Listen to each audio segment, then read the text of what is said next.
ओम यक्षाय कुबेराय वैश्रवणाय धनधान्याधिपतये धनधान्य समृद्धिं मे देहिताभय स्वाहा।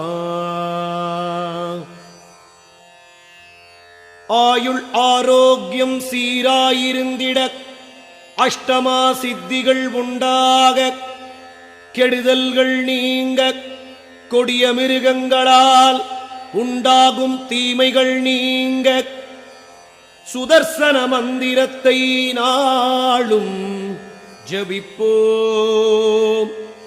ஓம் நமோ பகவதே மகாசுதர்சனாய महाचक्राय महाज्वालायादितिरूपाय सर्वतो रक्ष रक्ष मां महा